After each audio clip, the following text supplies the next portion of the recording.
والصلاة والسلام على من لا نبي بعده أما بعد فأعوذ بالله من الشيطان الرجيم بسم الله الرحمن الرحيم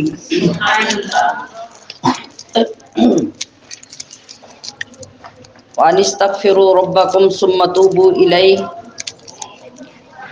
إن ربي رحيم ودود صدق الله مولانا العظيم وبلغنا رسوله النبي الكريم الأمين رب اشرح لي صدري ويسر لي أمري واحلل عقدة من لساني يفقهوا قولي إن الله وملائكته يصلون على النبي يا أيها الذين آمنوا صلوا عليه وسلموا تسليما الصلاة والسلام عليك يا سيدي يا رسول الله وعلى آلك وأصحابك يا حبيب الله الصلاة والسلام عليك يا سيدي يا رسول الله وعلى آلك وأصحابك يا حبيب الله الصلاة والسلام عليك يا سيدي يا رسول الله وعلى آلك وأصحابك يا حبيب الله اے مہمان کبریا اہلا و سہلا مرحبا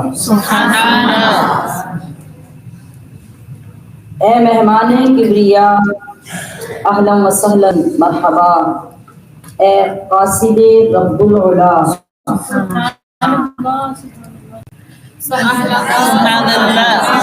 یہ سمجھدار لوگوں کی وہ کامن سینس کو ہمیشہ حاضر رکھتے ہیں اے قاصد رب العلا پتہ چل گیا کتنی خوشی آپ کو اے قاصد رب العلا اللہ ہماری قوم کو جذبے سے چلا یہ دھکا سٹارٹ ہی رہتے ہیں اے مہمان کبریا اب اپنا جائزہ لینا ہے ہمارے سامنے آنے والا کون ہے اور ہماری حالت کیا ہے ہم روح سیاہ کب سے ہیں تیرے منتظر ہم روح سیاہ و بد عمل کب سے ہیں تیرے منتظر شکر خدا تو آ گیا شکر خدا آ گیا سے مطلب ہے کہ یہ آ رہا ہے یہ سامنے پہنچایا ہے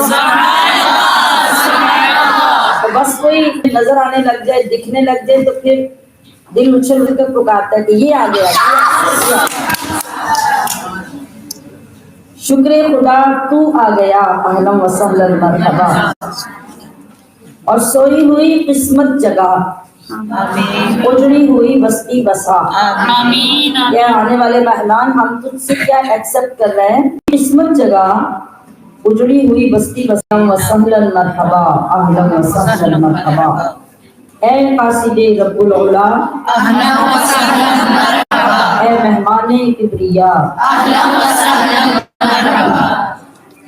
اور تو فکر کی تنویر ہے روشنی نور نور سے ہی تنویر بنا نا باب تفاعیل میں آگے تو فکر کی تنویر ہے جذبات جگمگا تیرگی کو جگمگا اہلا و سہلا مرحبا اے قاصد رب العلا اہلا و سہلا مرحبا اے مہمان کبریا اہلا و سہلا مرحبا اور تو راحت و تسکین ہے تو کیف و اطمینان ہے راحت و تسکین ہے تو کیف و اطمینان ہے میرے دل و جان میں سما اہلا و سہلا مرحبا میرے دل و جان میں سما اہلا و سہلا مرحبا اے قاصد رب العلا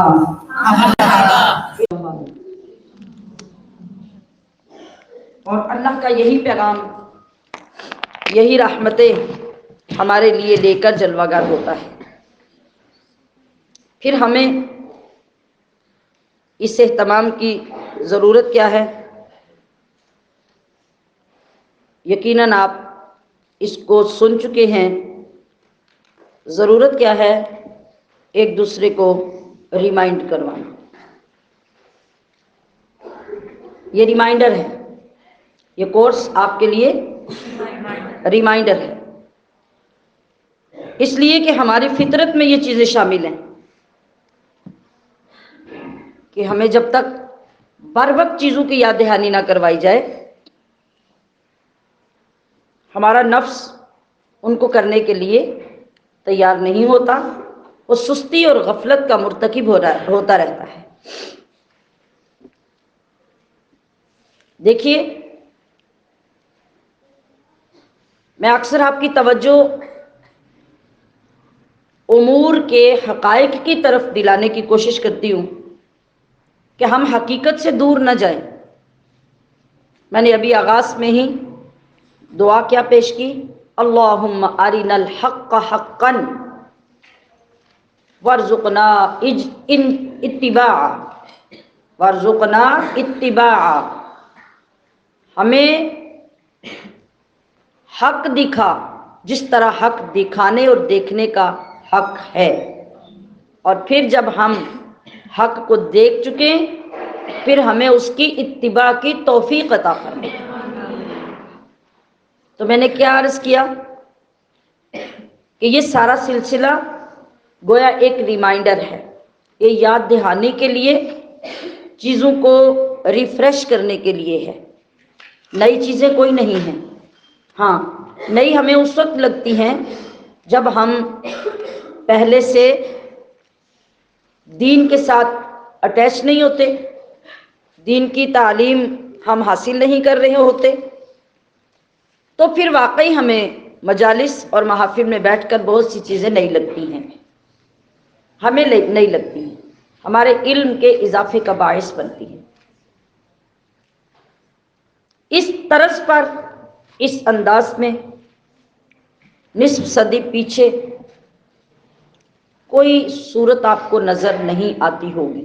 اتنے اہتمام کے ساتھ آج مساجد کا جائزہ لے لیں، مدارس کا لے لیں، سوشل میڈیا پہ چلے جائیں، ہر عالم دین کے نام سے اس کی آواز میں آپ کو استقبال رمضان کے لیکچرز، کلپس، بیانات، آرٹیکلز آپ کو ملیں گے۔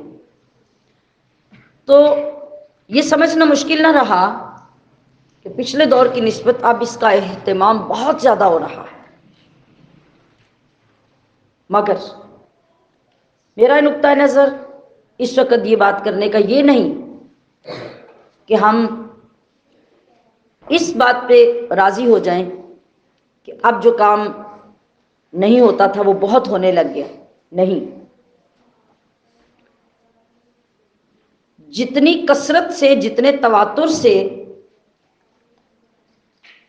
اس کی اویئرنیس دی جا رہی ہے، اس کا اہتمام کیا جا رہا ہے،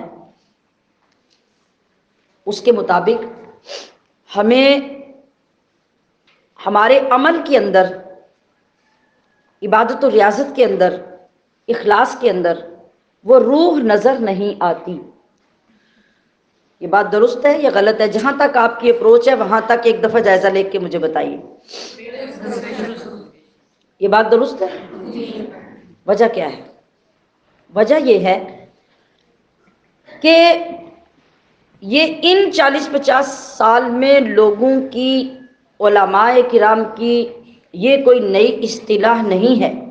استقبال رمضان کا انعقاد کرنا یہ ان علماء کی نئی اصطلاح نہیں ہے، یہ تو محبوب کریم صلی اللہ علیہ وسلم کا عمل ہے، یہ تو آپ نے صحابہ کرام کو دیا اور آپ نے اس کا اہتمام فرمایا، صحابہ کرام کی توجہ دلائی، آج خود آپ نے اپنے قول مبارک، اپنی زبان اقدس سے صحابہ کو مبارکباد دی، صحابہ پھر آپس میں ایک دوسرے کو مبارکباد دیتے، اور پوری دنیا کے علماء جو رمضان کا استقبالیہ خطبہ جو آج ہمارا موضوع بھی ہے پیش کرتے ہیں، وہ سب سے پہلے زبان وحی یوحا سے ہی ادا ہوا۔ پھر کیا تھا؟ پھر یہ تھا کہ خود کائنات کے والد اس ماہ مقدس کے اس استقبال کے لیے کیا کرتے؟ اپنا بستر ہی لپیٹ دیتے۔ یہ بستر لپیٹنے والی ذات کون سی ہے جس کو رب کریم خود اصرار کے ساتھ فرماتا ہے یا ایھا المزمل قم اللیل الا قلیلا۔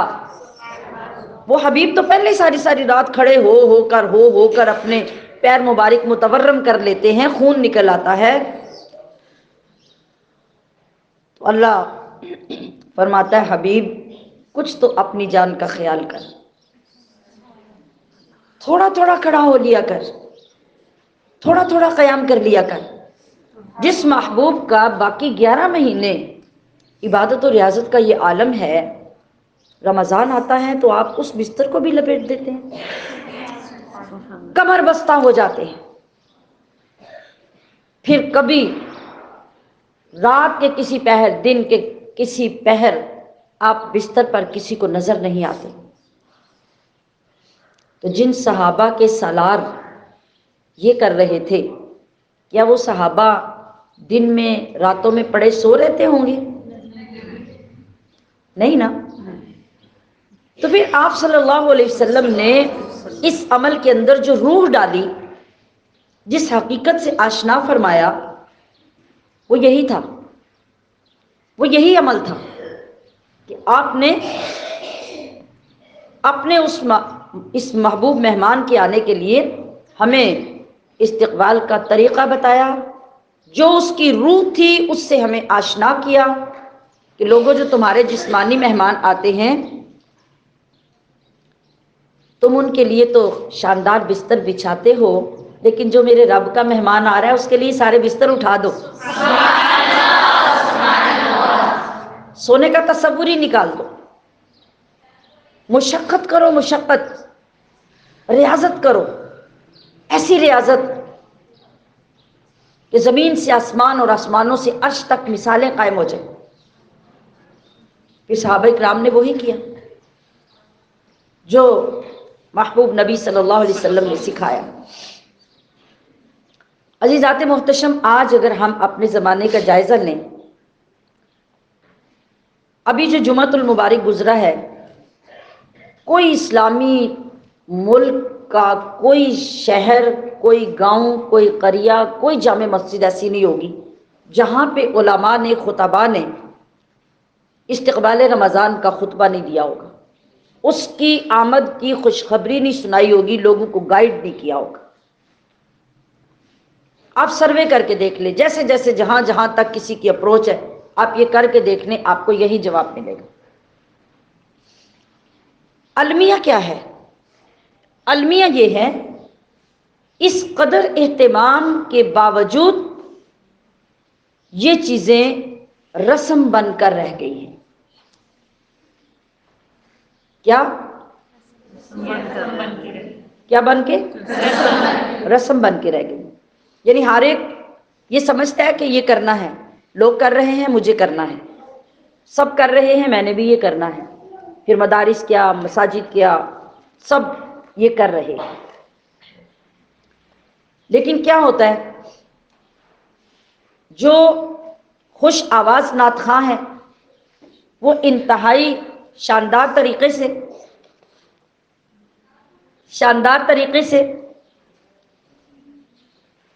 اعلیٰ ترنم میں رمضان کی آمد اور استقبال کی نظمیں، منقبتیں، نعتیں پڑھ کر محفل لوٹ لیتا ہے، نعرے لگ جاتے ہیں، ترانے گا لیے جاتے ہیں، واعظ اپنے واعظ میں بڑے شاندار واقعات شامل کر کے اس میں رنگ بھر لیتے ہیں، بس محفل اختتام پذیر ہو جاتی ہے۔ مسجدوں سے واپس آ کے لوگ پھر وہی کرتے ہیں جو انہوں نے کرنا ہوتا ہے۔ آپ کثیر تعداد میں میرے ساتھ بیٹھنے والے طالبات کی جماعت ہے، اور بیرونی نیٹ ورک میں بھی شامل ہونے والی کثیر مدارس جامعات کی طالبات اور معلمات جلوہ فرما ہیں۔ آپ کو یہ قطعاً زیب نہیں دیتا۔ آپ نے جو راستہ اختیار کیا ہے، یہ راستہ قدم بقدم عمل میں پختگی پیدا کرنے کا راستہ ہے۔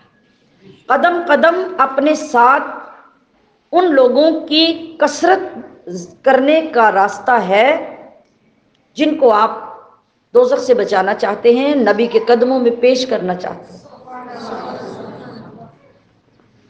تو جس وقت ہم اس کام کے لیے بیٹھیں تو ہماری ذمہ داری کیا ہے؟ ہم اپنے مقامات کو بھول جائیں، اپنی جگہوں کو بھول جائیں،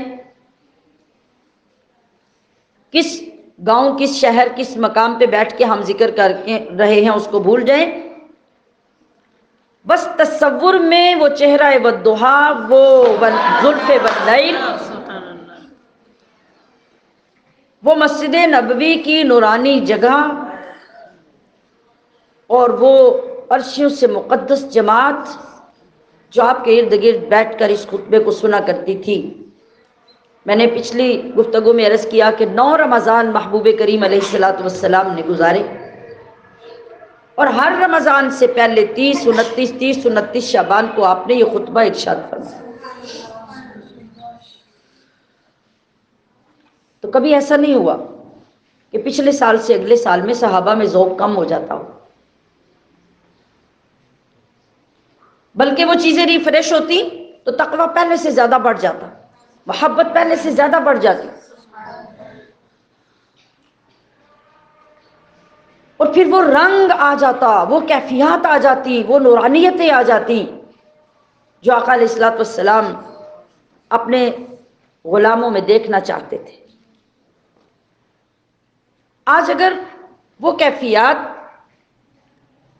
اور وہ ثمرات ہمیں ان اجتماعات سے نصیب نہ ہوں تو پھر یہ ہمارا سارا اہتمام بھی ایک رسم کی نظر ہو جائے گا، فارمیلٹی کی نظر ہو جائے گا، کلام بھی پیش ہو جائیں گے، منظوم بھی، منصور بھی، وقت بھی گزر جائے گا، ریکارڈ بھی ہو جائیں گے، وائرل بھی ہو جائیں گے، لیکن ہم اپنا نتیجہ کیسے جمع کریں گے؟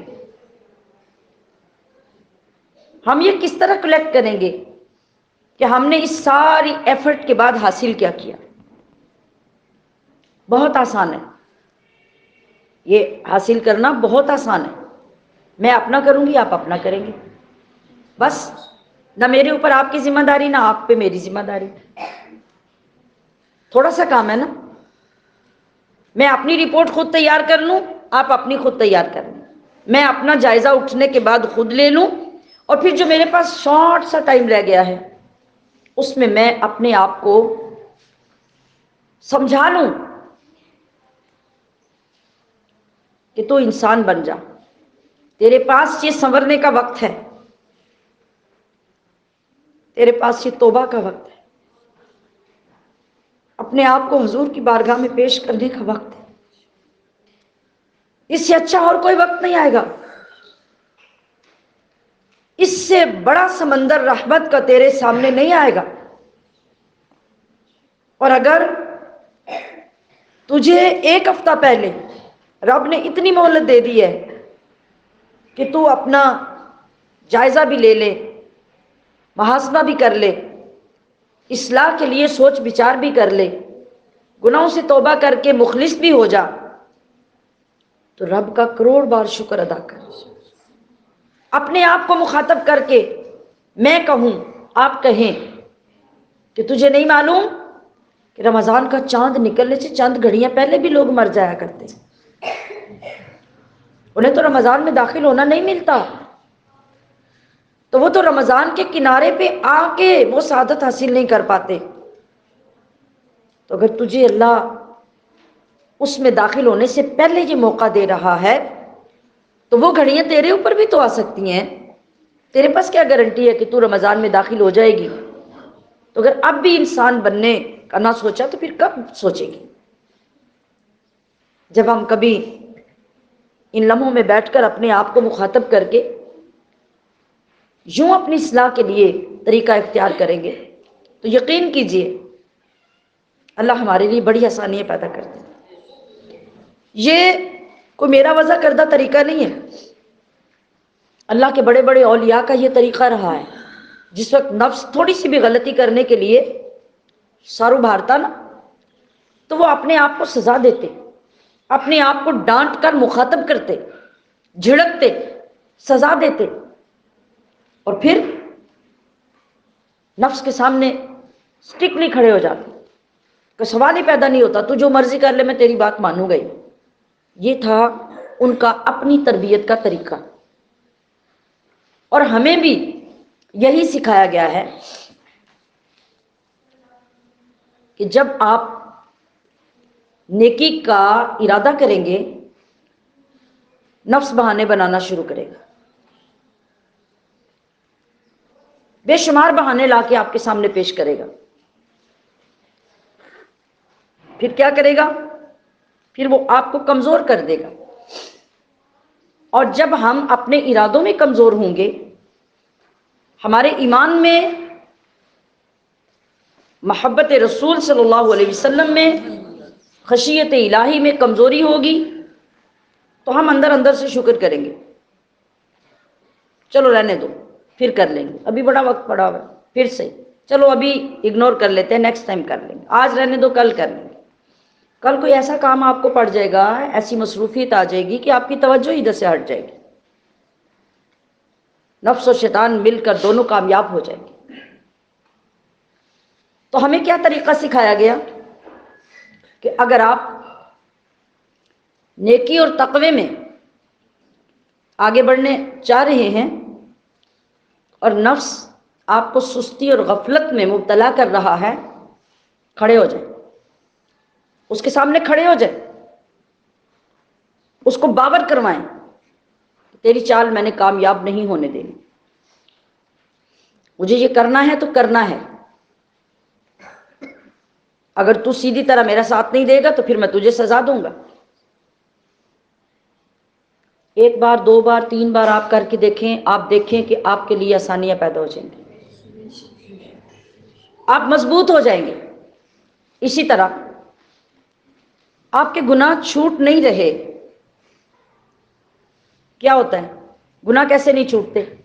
ہم کئی بار بڑی استقامت کے ساتھ ارادہ کرتے ہیں، فار ایگزامپل ابھی ریسنٹلی شب برات گزری، بہت سے لوگوں نے ارادے کیے ہوں گے کہ اب یہ گناہ نہیں کرنا، نہیں کرنا، نہیں کرنا۔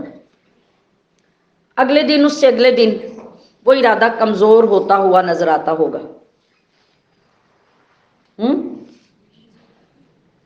تھوڑا بہت کچھ نہ کچھ پھر وہ ہو گیا ہوگا جس سے توبہ کی تھی۔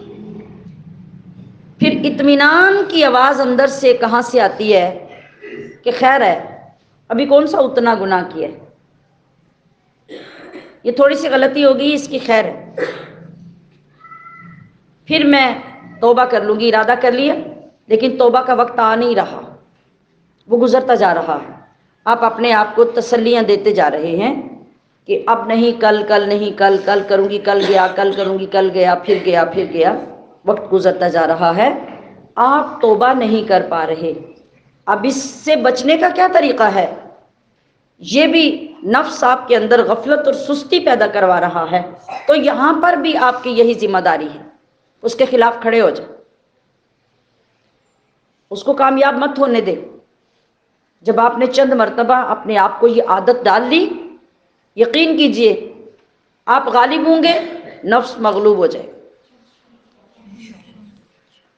جب اس کو یقین ہو گیا آپ مجھے کسی وقت بھی معاف کرنے والے نہیں ہیں، تو پھر وہ مغلوب ہو جائے، ہر مرتبہ پھر آپ کا غلبہ ہوگا، آپ کامیاب ہوتے جائیں گے۔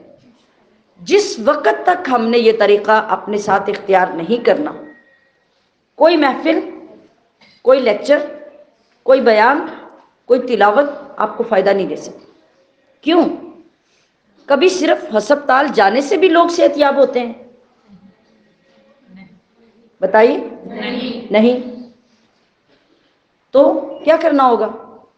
ٹریٹمنٹ کروانا پڑے گا۔ بھئی ہسپتال گئے ہیں آپ ڈاکٹر سے مل کے بھی سلام دعا لے کے حال احوال پوچھ کے بھی آ گئے ہیں، شفا تو اب بھی نہیں ہوئی، گپ شپ بھی کی، بیٹھے بھی، مگر شفا نہیں ہوئی۔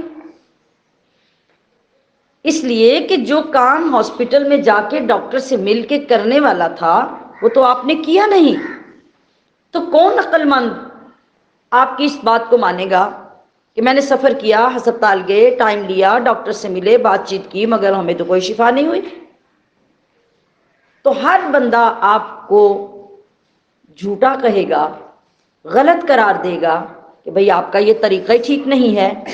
جب آپ مشقت کر کے ہسپتال گئے بھی، ٹائم بھی لیا، فیس بھی دی، ڈاکٹر کے پاس بھی پہنچے، مل کر بھی آ گئے، نہ آپ نے اپنا مرض بتایا، نہ اس سے نسخہ لیا، نہ خریدا، نہ کھایا، تو آرام کیسے آئے گا؟ اب ہم یہ جتنی چیزیں سنتے ہیں، گناہ کی پہچان کے بارے میں ہیں، توبہ کے بارے میں ہیں، اس کی رحمتوں کے حصول کے لیے ہیں، نیکیاں کر کے ان کے ثمرات حاصل کرنے کے لیے ہیں، ثواب لینے کے لیے ہیں، تو ان کے سب ضابطے ہیں، ہم نے سنے، یہ سب واقعات بھی سنے، احکام بھی سنے، مگر ان میں مضبوط ہونے کے لیے جو تقاضے تھے ہم نے وہ پورے نہیں کیے، ہم سن کر چلے گئے۔ ابھی میں نے جیسے کہا کہ اگر نیکی کرنے اور توبہ کرنے میں آپ کا نفس آپ کے اندر غفلت اور سستی پیدا کر رہا ہے، تو آپ نے جو چیزیں سنی ہیں ان کے مطابق اس کے خلاف کھڑے ہو جائیں۔ زبردستی کھڑے ہونے ایسے نہیں ہوگا کہ آپ بڑے پرتپاک طریقے سے اور ایک دم سے کھڑے ہو جائیں گے، نہیں، ان کھڑے ہونے کے لیے بھی آپ کو بڑا زور لگانا پڑے گا، آپ کو ساری طاقت جمع کرنی پڑے گی، عقل جمع کرنی پڑے گی، بالکل ویسے ہی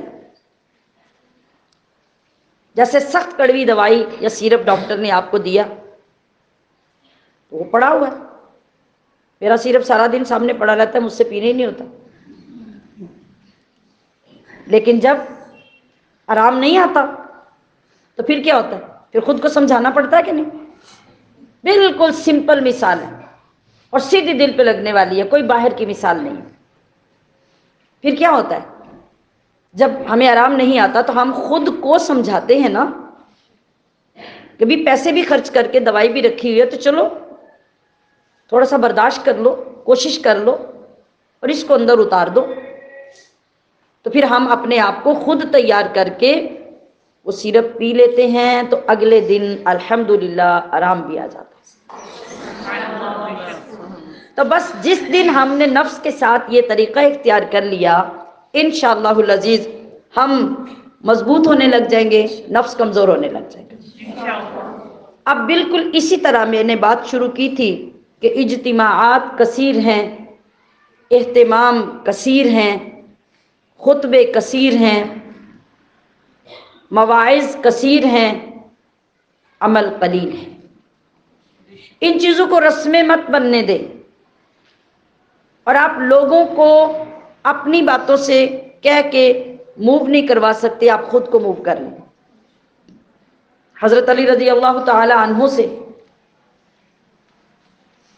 کسی نے پوچھا، یا حضرت فرمائیے کہ بہترین تبلیغ کے لیے مجھے کیا کرنا چاہیے؟ مجھے کیا کرنا چاہیے؟ کیا طریقہ اختیار کروں کہ میری تبلیغ بڑی مؤثر ہو جائے، شاندار ہو جائے، لوگوں کے دلوں میں اترنے لگ جائے؟ آپ نے فرمایا کہ تلوار کو نیام کے اندر رہنے دو اور زبان کو منہ کے اندر رہنے دو۔ کیا سمجھ آئی؟ تلوار نیام کے اندر، زبان منہ کے اندر، تو کریں گے کیا؟ ماشاءاللہ، عمل۔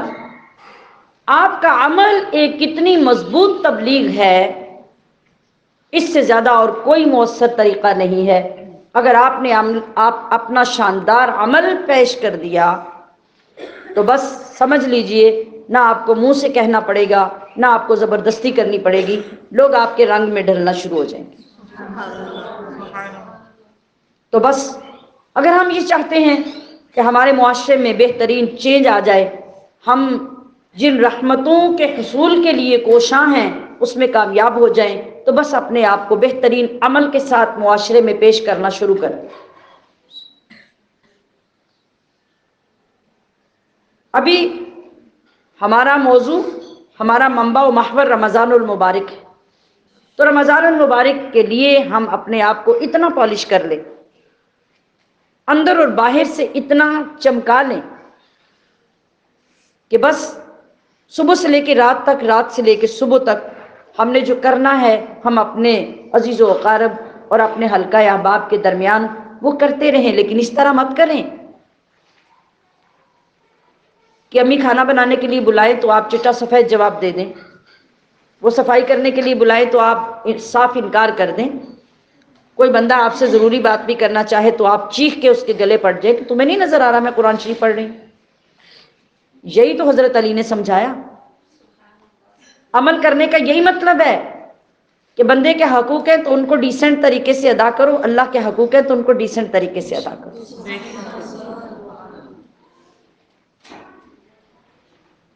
تو ان چیزوں کی طرف توجہ کرنے سے ہم حقائق کی طرف آئیں گے، اور جس محور سے ہم اپنی لاؤبالی اور غفلتوں کی وجہ سے چیزیں اویلیبل ہونے کے باوجود ہٹتے جا رہے ہیں، ہم واپس اپنے محور میں آ جائیں گے، تو ہمیں یہ فائدہ ہوگا کہ ہم نے اتنے دن ایفرٹس کی، محنت کی، آپ سب لوگوں نے ٹائم نکالا، اس کو سننے کے لیے بیٹھے، تشریف لائے، حاضر ہوئے، کس لیے؟ اسی لیے نا جس لیے ہم ہاسپٹل گئے تھے، اسی لیے آپ یہاں ہاسپٹل میں آئے۔ آپ کا چیک اپ فزیکلی ہو رہا ہے یا آن لائن ہو رہا ہے، ہو چیک اپ ہی رہا ہے، یہ یقین کر لیں۔ اور اگر آپ نے پیچھے بیٹھ کے دیکھ دیکھ کے مریضوں کو اب وہ گیا، اب وہ گیا، اب وہ گیا تماشا دیکھ کے واپس چلے گئے، تو پھر آپ کو کچھ ملنے والا نہیں ہے۔ تو کوئی بھی موقع آ جائے، رمضان المبارک کا ہو، معراج شریف کا ہو، شب برات کا ہو، میلاد النبی صلی اللہ علیہ وسلم کا ہو، ہمیں اوائڈ کرنا ہے اس سے کہ ہمارے یہ سارے ایونٹس، سارے اجتماعات یہ رسموں میں تبدیل نہ ہوتے جائیں، فارمیلٹیز نہ بنتے جائیں، ہم صرف لوگوں کو یہ دکھانے کے لیے نہ کریں کہ ہم نے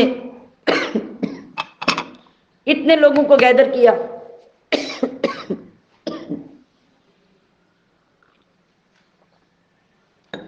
ہم نے اتنا اہتمام کیا، اور ساری رات ہم نے یہ کیا، ہم نے اتنی دیگیں پکا دی، اتنے لوگوں کو جمع کر لیا، اتنا لنگر کھلا دیا۔ نہیں، یہ جو خاص مہینے آ رہے ہیں نا، یہ خاص مہینے اس لیے نہیں ہیں، یہ خاص مہینے اس لیے ہے کہ ہمیں اللہ کا قرب نصیب ہو جائے، اور یہ اللہ تعالی کی بہت بڑی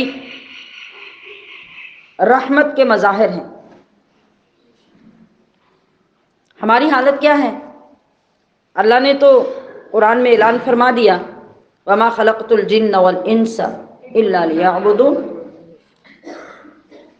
مقصد کیا ہے؟ مقصد ہماری پیدائش کا، إِلَّا لِيَعْبُدُونِ أي لِيَعْرِفُونِ، اللہ کی بندگی، اللہ کی معرفت، یہ تھا اصل مقصد۔ مجھے بتائیے، آپ جتنے لوگ یہاں ہاسٹل میں تشریف لائے ہوئے ہیں، کیوں آئے؟ جلدی بولیے، کیوں آئے ہوئے ہیں؟ علم دین کے لیے۔ علم دین کے لیے آئے ہیں۔ کھانا کیوں کھاتے ہیں؟ کپڑے کیوں دھوتے ہیں؟ یہ آپ کا جو ادارہ ہے یہ تو آپ کو تعلیم دینے کے لیے ہے نا بھائی، یہ تو اس مقصد کے لیے، اصل مقصد یہی ہے۔ مگر آپ تو یہاں سوتے بھی ہیں، آپ کپڑے دھوتے ہیں، پریس کرتے ہیں، کھانا کھاتے ہیں، شور شرابہ کرتے ہیں. جی یہ بات سب سے زیادہ پسند آئی. یہ سب کیوں کر رہے ہیں؟ آپ کو الاؤ کیا گیا ہے نا. سمجھیے بات کو، آپ کو یہ الاؤ ہے نا. کھانا کھا کے آپ خلاف ورزی کرتے ہیں یا آپ کو الاؤ ہے؟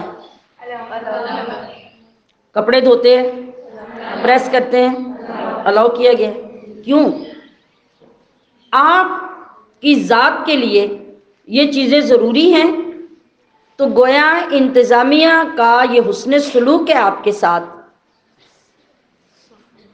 کہ آپ کے اصل مقصد کے ساتھ جو لوازمات ہیں، جو چیزیں ناگزیر ہیں، ان کی آپ کو اجازت دی جائے. اس کے بغیر آپ کے لیے چلنا دشوار ہے. کتنا اعلیٰ سلوک ہے اللہ کا ہمارے ساتھ، کتنی رحمتیں ہیں اللہ کی ہمارے اوپر. اس نے فرما دیا کیٹاگوری کے لیے ہمیں بتا دیا کہ کبھی نہ سوچنا کہ تمہارے پیدا ہونے کا کوئی اور مقصد ہے. وما خلقت الجن والانس الا لیعبدون. اے دونوں گروہوں، تمہارے پیدا کرنے کا مقصد ہی صرف عبادت ہے. تو اب تم میری دنیا میں رہ کر کھاتے بھی ہو، پیتے بھی ہو، بزنس بھی کرتے ہو، لاکھوں روپے کی تنخواہیں بھی لیتے ہو، عیش بھی کرتے ہو، عشرت میں زندگی گزارتے ہو، بنگلے بناتے ہو، کوٹھیاں بناتے ہو. تو یہ کیا ہے؟ یہ کیا ہے؟ یہ اللہ کی رحمت بندے کے ساتھ، اس کی نرمی اپنے بندے کے ساتھ کہ اے بندے، چونکہ میری عبادت کے لیے یہ ساری تیری ضروریات ہیں، لہٰذا میں تجھے اپنی رحمت سے اجازت دیتا ہوں کہ تو یہ بھی ساتھ ساتھ کرتا جا. اچھا، پھر ہم نے بڑا اچھا بدلہ دیا اللہ کو اس رحمت کا اور اس حسن سلوک کا. ہم نے پھر یہ کہنا شروع کر دیا کہ بھئی جاب ہے، کام ہے، بچے ہیں، گھر ہے، کام کاج ہے، تو نماز کا تو وقت ہی نہیں ملتا، قرآن شریف پڑھنے کے لیے تو ٹائم ہی نہیں ملتا. یہ ہے ہمارا جواب اللہ کے اس حسن سلوک کا. مگر پھر قربان ہو جائیے سر سے لے کے پیر تک اپنے رب کے کرم پر. اس نے پھر بھی یہ نہیں کہا کہ جو ایسا کر رہا ہے میں اسے تلف کر دوں، میں اسے مٹا دوں، میں اسے فنا کر دوں، میں اسے دنیا سے اٹھا لوں. نہیں، اللہ نے کہا ہے بندے، تو بے وقوف ہے، تو نادان ہے، تو بار بار غلطیاں کرتا ہے، بار بار میری رحمتوں کی قدر نہیں کرتا. تو چلو میں بھی تیرے اوپر رحمتیں کرنا چھوڑتا نہیں ہوں. تو اگر روزانہ کی بیس پر عبادت کا حق ادا نہیں کرتا تو میں تجھے کبھی شعبان تو کبھی رمضان دے کر تیرا کوٹا پورا کرتا. ٹھیک ہے؟ تو پھر اللہ نے فرمایا کہ وہ جو سارے سال کی تیری کمی آ رہی ہے، اب تو کمر بستہ ہو جا نا، اب تو اس کمی کو پورا کرنے کے لیے سنسیئر ہو جا. اب تجھے میں نے 70 گنا اور 70,000 گنا پیکج دیے ہیں. وہ جو غفلتیں تیرے اوپر چڑھ گئی ہیں، وہ جو غلاف چڑھ گئے ہیں، تہیں جم گئی ہیں، ان کو اتارنے کے لیے میں نے پھر اپنی خاص رحمت کا دروازہ کھولا کہ اس مہینے میں تو اس طریقے سے عبادت کر کہ دن رات کے اوور ٹائم لگا اور اپنی اس کمی کو پورا کر، غفلتوں سے توبہ کر لے، تو میں اپنی شان کے مطابق تجھے پھر بھی بخش دوں گا. تو پھر اللہ نے دن کے لیے روزہ اور رات کے لیے قیام، کچھ عبادتیں ہمارے اوپر لازم کر دیں اور کچھ عبادتوں کی ترغیب مصطفیٰ کریم کی زبان اقدس سے ہمیں دلا دی. ابھی ساری گفتگو کا خلاصہ کیا ہوا کہ ہمیں لوٹنا ہے اصل محور کی طرف، اور ہم نے اس کے اصل مقصد کے ساتھ منسلک رہنا ہے کہ یہ سارا کچھ ہم کیوں سیکھ رہے ہیں. اور یکم رمضان آنے تک ہم نے دیکھنا ہے کہ ہم نے کتنے فیصد اپنی اصلاح کر لی. اور آقا دو عالم صلی اللہ علیہ وسلم کے اس فرمان عالی شان کو کس طرح اپنے اندر اتارا اور کتنے فیصد اپنے آپ کو ہم نے تیار کیا۔ آپ کا مشہور خطبہ جس کو حضرت سلمان رضی اللہ تعالی عنہ نے روایت کیا، جو بہقی شریف میں اور مشکات المصابیح میں نقل کیا گیا، آپ فرماتے ہیں خطبنا رسول اللہ صلی اللہ علیہ وسلم فی آخر یوم من شعبان فقال یا ایہا الناس قد اظلکم شہر عظیم شہر مبارک شہر فیہ لیلۃ خیر من الف شہر جعل اللہ صیامہ فریضہ وقیام لیلہ تطوعا من تقرب فیہ بخصلۃ من الخیر کان کمن ادى فریضۃ فیما سواہ ومن ادى فریضۃ فی کان کمن ادى 70 فریضہ۔ آپ کو تو اتنے ترجمے کی سمجھ آنی چاہیے کہ آپ سمجھ سکیں کہ میں کیا بول رہی ہوں۔ عوام کے لیے تو میں اس کا ترجمہ آخر میں پیش کرتی ہوں۔ آپ نے کیا فرمایا؟ ومن ادى فریضۃ فی کان کمن ادى 70 فریضہ۔ اب ریکوری کے لیے نہیں، صرف سبحان اللہ کہنا، سمجھ کے سوچ کے غور کرے میں کیا بول رہی ہوں۔ وَهُوَ الشَّهْرُ الصَّبْرُ، اور والصبر ثوابہ الجنہ، والشہر المواسات، والشہر یزاد فیہ رزق المؤمن،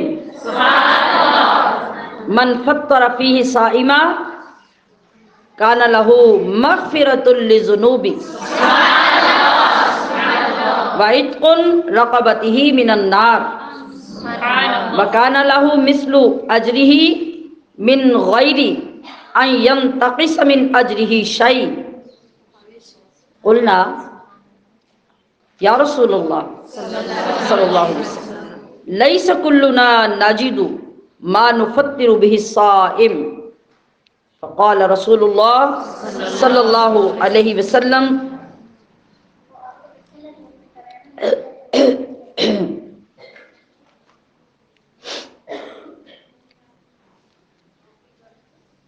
یؤتی اللہ ھذا الثواب من فطر صائما علی مسقۃ لبن او تمرۃ او شربۃ من ماء ومن اشبع صائما سقاہ اللہ من حوضی شربۃ لا ظمأ حتی يدخل الجنہ لا يظمأ حتی يدخل الجنہ وهو شہر اولہ رحمہ واوسطہ مغفرہ واجرہ وآخرہ عتق من النار ومن خفف عن مملوکہ فی غفر اللہ لہ واعتقہ من النار۔ سبحان اللہ۔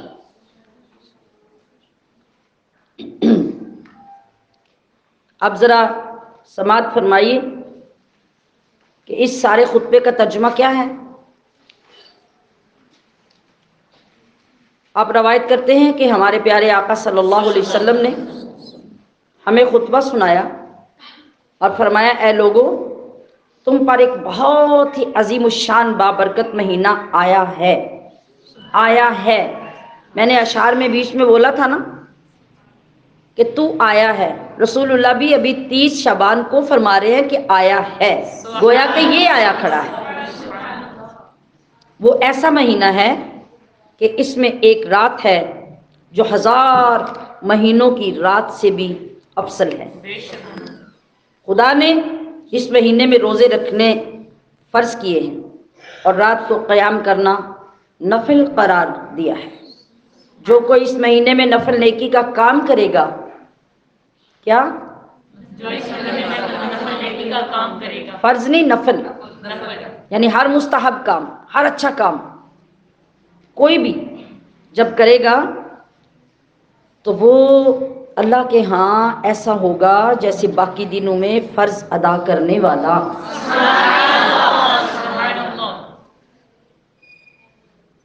اور جس نے اس مہینے میں ایک فرض ادا کیا، اب اس کی روشنی میں ہمارے پاس قضا فرض ادا کرنے کا اعلیٰ ترین موقع آ گیا کہ قضا ایک ایک فرض ادا کر لو اور 70 کے برابر ثواب لیتے ہیں۔ تو جس نے وقتی فرض یعنی رمضان ہی کا فرض بھی ادا کیا، اس نے 70 فرض ادا کرنے کے برابر ثواب لیا۔ وہ ماہ رمضان صبر کا مہینہ ہے اور صبر کا بدلہ جنت ہے۔ وہ مہینہ باہمی سلوک اور مروت کا مہینہ ہے۔ یہ سنتے جائیے گا آپ صلی اللہ علیہ وسلم صحابہ کو کیا کیا سکھا رہے ہیں اور ان میں کیا کیا دیکھنا چاہتے ہیں۔ یہ ساری کوالٹیز ہیں جو آپ کے اندر آنی چاہیے۔ آپ نے فرمایا وہ باہمی سلوک اور مروت کا مہینہ ہے، وہ ایسا مہینہ ہے کہ مومن کا رزق اس میں بڑھ جاتا ہے۔ کیا مطلب؟ یعنی جو بندہ رواداری کرتا ہے اس دنیا میں بھی وہ خوب کھاتا ہے اور قیامت میں تو پھر وارے نیارے ہوں گے۔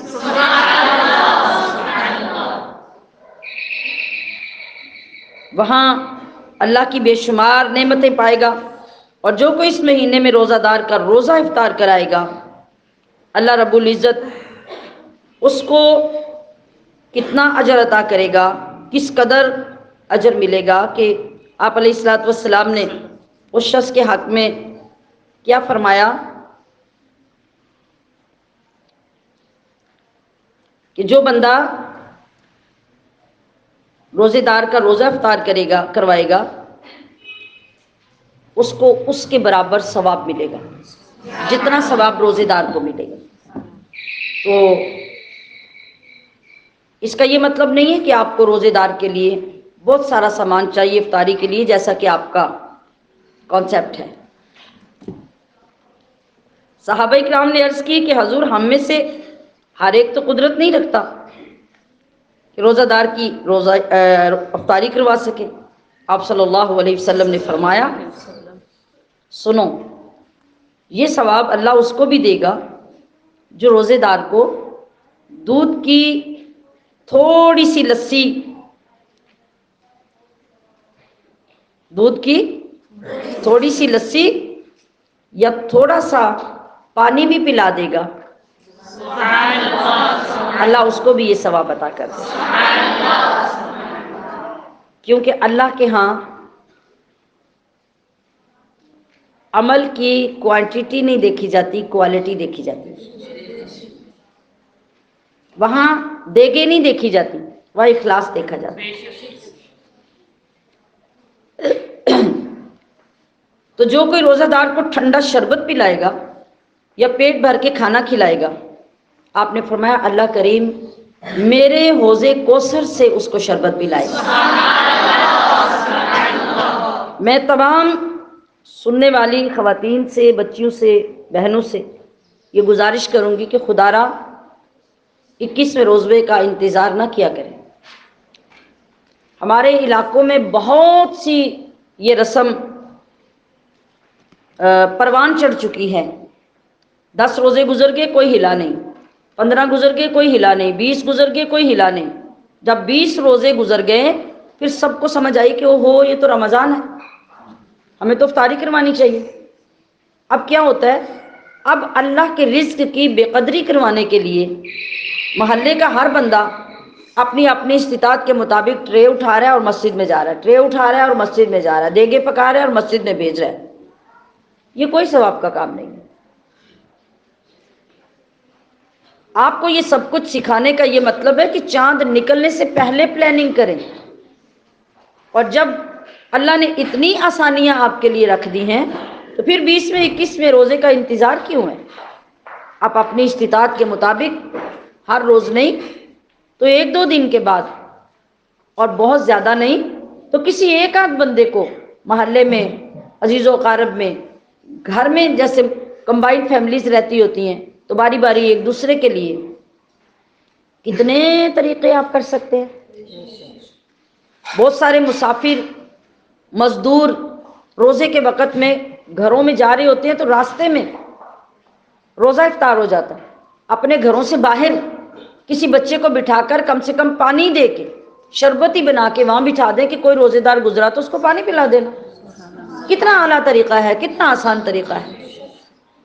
کچھ کھجوریں دے کے بٹھا دیں کہ بھی جو گزرے گا اگر کسی کا روزہ ہوگا تو اس کو کھجور دے دینا. آپ کو یہ طریقہ اختیار کرنے کی ضرورت ہی نہیں ہے کہ آپ صرف مسجدوں میں بھیجیں، مسجدوں کی بے حرمتی بھی کروائیں اور اس انداز میں کریں کہ پھر سارا سارا محلہ ایک ایک دن میں وہ چیزیں بھیج رہا ہو کہ جب آپ کے کسی کام کی کوئی قدر ہی نہ ہو. لہٰذا مہینے کے شروع کے لیے پلاننگ کریں، ابھی سے سوچ کے رکھیں کہ میں نے مہینے میں کہاں کہاں افطاری کروانی ہے، کتنی کروانی ہے، کب کروانی ہے. اللہ کی بارگاہ میں مفلس سے مفلس، غریب سے غریب بندہ بھی جب یہ پکا ارادہ کر لے گا تو اللہ اس کے گھر میں بھی رزق بھیج دے گا. تو اللہ اکبر. میں نے پچھلے دنوں ایک واقعہ پڑھا ایک خاتون کا، انتہائی غریب خاتون تھی کہ مختلف تحریکیں جو رمضان میں اپنی اپنی طرف سے لوگوں کو راشن گفٹ میں دیتی ہیں، گفٹ پیک دیتی ہیں، پیسے دیتی ہیں. تو اس خاتون کو بھی کوئی تحریک کے بندے گئے اور رمضان کے لیے کچھ پیسے، کچھ افطاری کا سامان دے آئے. اس نے سامان وصول کیا اور اگلے ہی دن وہ جتنا سامان تھا اس کا کھانا بنوا کے روزہ داروں کا روزہ افطار کرا دیا. کتنے کتنے توکل والے لوگ آج بھی ہمارے اندر موجود ہیں، اور کتنے لوگ آج بھی ہمارے اندر وہ بھی ہیں جو رمضان گزر جاتا ہے وہ سوچتے رہتے ہیں کہ کون سے پیسوں میں سے 50 روپے نکالوں تو وہ جا کے کسی مسجد یا مدرسے میں دے آؤں. تو پھر جتنا تعلق آپ کا اللہ سے ہوگا اللہ کا بھی آپ کے ساتھ ویسا ہی ہوگا. یہ بات یاد رکھیں. اچھا، جس کی وجہ سے وہ سارے محشر میں جنت میں داخل ہونے تک کبھی پیاسا نہیں ہوگا. فرمایا یہ ماہ رمضان ایسا ہے کہ اس کا شروع حصہ رحمت، درمیانی حصہ بخشش، آخری حصہ جہنم سے آزادی.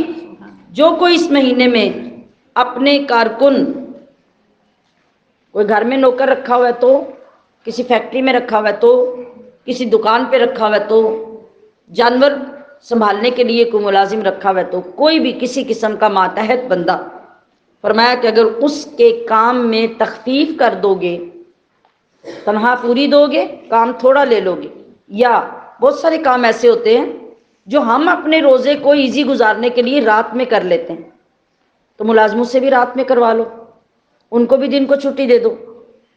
تو اتنی سی کوشش اور اتنا سا نیکی کا کام کرنے پر اللہ پاک کیا فرمائے گا؟ اللہ اس بندے کو بخش دے گا. اور جب قیامت میں فیصلے ہوں گے تو ایک نوکر کو آزادی دینے کی وجہ سے اللہ آپ کو دوزخ سے آزادی دے دے. آج کے اس عظیم الشان خطبے کے ایک ایک لفظ کو یاد کرنے کی کوشش کیجئے کہ ہم نے ان ساری باتوں کا رمضان میں فیض حاصل کرنا ہے. اللہ رب العزت ہمارے لیے آسانیاں فرمائے اور ہمیں اخلاص کے ساتھ ہر بات کو سیکھنے کی توفیق عطا فرمائے. وما علی الا البلاغ المبین. آمین. ماشاء اللہ، سبحان اللہ.